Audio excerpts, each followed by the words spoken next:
Hey everybody, today I'm going to show you how to change the fuel filter on your BMW 328D. BMW says that this should be changed every 4th engine oil service or about every 40,000 miles. If we take a closer look at this fuel filter, you'll notice that this one has a marking with an arrow, and this indicates the flow that the fuel should go through the filter. So it should enter from this side over here on the right, go through the filter, and exit out the left. Additionally, if we look on this end, you can see it came with a new gasket, so make sure you use that when you install it. But there's some wording over here on this side as well saying Auslauf or out. So that's another marker to tell you this is the exit side of the filter. So here's a look at the back side of the fuel filter, and if you notice on the left side near that little nub, it has a notch, and this isn't immediately obvious, but just pay attention because that notch is going to need to align with the rear electronics module. So if you were to try and put it on the electronics module this way, you would never be able to get the filter on because that notch doesn't align. So here we are under the car, and we're looking up at this center shield up here. Beneath here, on the other side of that, is the transmission, and from where we're looking at it, which is from the front of the car, on the right under there is the fuel filter. So to remove this panel, we have 9 8mm screws and 1 10mm nut to remove. On one corner of the shield, it has this twist lock section, so we're not supposed to take anything and bend these ears down so we can take it out of the slot, but instead you're supposed to take the shield after you've removed all of the screws and the nut fastening it and rotate it so that that slot aligns with these two ears, and then just like that the shield comes right off. So here is our fuel filter assembly, and the right side of the filter, the outside, is pointing towards the front of the car, and where this electronics module is on the left side is towards the rear of the car. So the first thing I'm going to do is I'm going to use a 13mm socket, and I'm just going to undo this clamp here so we have access to the filter and can rotate it to manipulate it to take apart the various connections.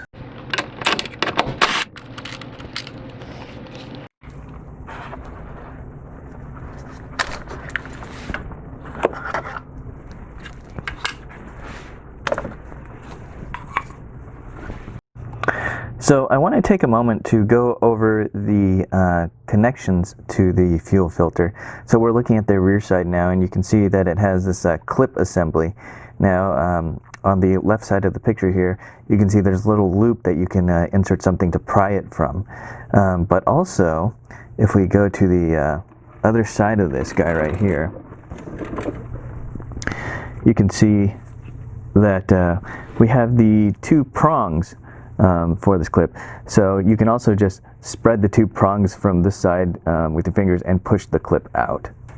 So here I've got the filter. You can see the 2 ends of the prongs. I'm just going to spread them apart and push forward, and then on the other side and grab the clip and pull it straight out. So here we are on the front side now, and if we look at where the hose connects to the filter, you can see that we have these little green clips, and there's going to be 2 of them. So I've actually removed this one so you can get a better look at the clip. But as you can see, like, the clip has a couple of locking tabs that go around. So in order to take these clips off, we have to spread the legs apart, and then we can pull it off. So like this one down here, this was the bottom one. So right there, I've just reinstalled it.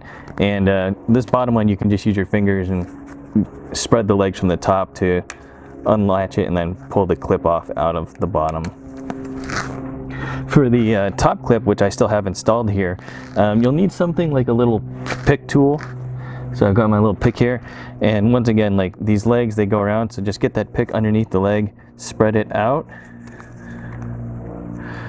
a bit, and then push it up and over the part where it latches. So that's this side. So once I do it from the other side, then I'll be able to remove this clip completely out of the top. So now you can see I've released both sides of the legs, and I've pulled that clip all the way up, and then it takes a little bit of maneuvering to get the last bit completely out of this plastic part, but you can see there's the clip itself. So now the front is unlocked. Okay, so now I'm going to take this old filter out, and I'm just going to grab the back and wiggle it a bunch. More fuel is going to come out of yours than mine because, you know, I've done this once already. So my fuel is drained out. So then I'll take the new filter and I'll make sure that the gasket's in there. If this came with one, if it came with a replacement O-ring instead, then this is the O-ring on this electronics module that you'll be replacing. Also make sure that slot aligns with the proper side on this module. Then I'll go ahead and put the new filter in. So there we go, that's snug and secured. And then the next thing I need to do is I need to take this this black rubber band off of the old filter, and this is what the clamp mount goes around. So we will transfer this to the new filter. It doesn't have to be in the exact spot right away. And then we can go ahead and do the same for the front. So I took all those green clips off, so now I can just pull this off of the old filter, and then we'll slide this onto the new filter. Okay, now that the new fuel filter is in, we can go ahead and start resecuring it. So I'm going to start at the front, and you know, taking these green clips, I'll go ahead and insert them. So I'll put the top one in first. Then I'll put the bottom one in. Okay, front is all secured. And then I will take that metal clip and secure the rear one. And so this just goes in between these slots, so you can see the bottom prong just kind of goes in there like that. One goes on top, one goes on bottom. And you just push it in until it secures, just like that. Easy peasy. And then what we'll do is we'll get ready to put the main clamp to hold the filter assembly on. So I'll move the rubber band over till it aligns with the bolt hole for that mount up here. And then I can go ahead and take my clamp assembly. So here is the clamp assembly, and here, I'll take it apart just so we can see how this goes together. So this is the upper part, and you can see it's got this little nub that goes into the chassis for alignment, and this bottom part, this side without the screw hole, slides into the void on the upper part, and then it rocks up and swings into place. Also, mine had this little metal kind of like washer piece, and that sits on the very top and interfaces between the plastic here and the chassis itself. So I'm going to start by getting this upper assembly together. So I'm going to go ahead and put this little metal washer thing on top of the screw hole here. We'll see if that stays. Nope, it's not going to stay, so I'm going to have to put it on the plastic, and we'll slide this over the filter and then put this up into the chassis, making sure everything from that like metal washer part to the nub that goes into the chassis itself are aligned.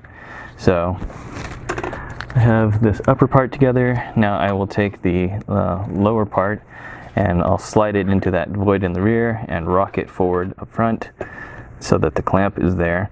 The last person that did my fuel filter was the dealership because it was under the free covered maintenance, and one of the things I noticed is like this assembly was kind of rotated. So also, you know, you can rotate the filter assembly such that the electronics module has this foam piece at the top, and that foam piece should be pointed straight up, and mine was kind of like pointed more towards the passenger side of the car. It was rotated. So I've obviously corrected that, and then once this assembly is together, then I can go ahead and find that bolt that secured it. So we have the 13mm bolt, and I'll just go ahead and thread this up here and secure it. This bolt is one of the few bolts that doesn't have a torque spec, so hand tight will be just fine. Now that the new filter is in and secured, we can go ahead and put on this bottom shield, and once again, right, we're going to have to rotate it so the slot aligns with the catches over here. Once that's there, then we can rotate it into place,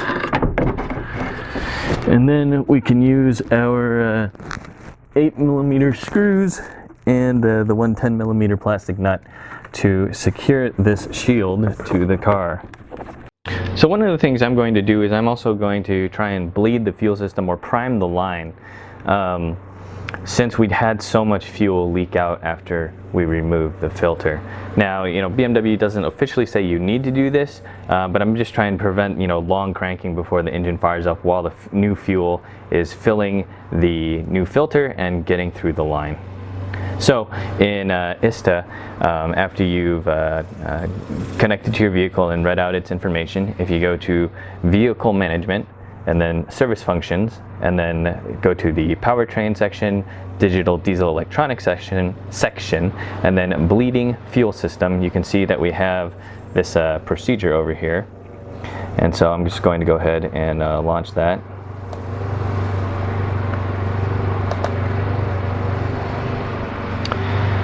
And it says the fuel pump is continuously activated. In the next step, the activation must last for at least 3 minutes in order to adequately vent the pre-supply system.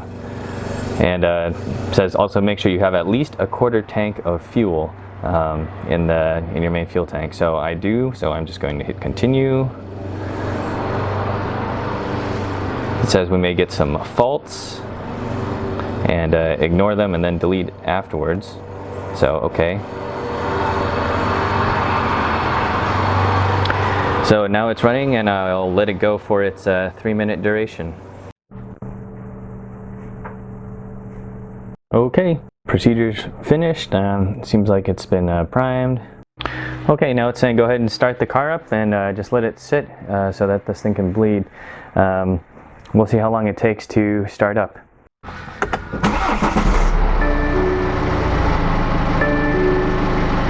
So as you saw, the car fired right up, just like any normal start. So if you have some sort of aftermarket scanner, or you have ISTA like I do, I highly recommend using it to prime the line. Some folks who have not primed the line say that it takes a while for the car to crank over and fully start up. And as you saw, priming the line again, doing it this way, fires right up. So in case you were thinking about reusing the fuel that came out when you disconnected the fuel filter from the lines, this fuel in particular came out of the back side of the filter. Please don't. I mean, look, I'm sloshing around a bit. Look at all those contaminants in there that came out of the back side of the filter. So I mean, sure, you have a new filter which is supposed to be filtering this out, and your old filter did filter this out, and that's why it was on the back side and not the front side. But do you really want to be putting this back into your fuel system?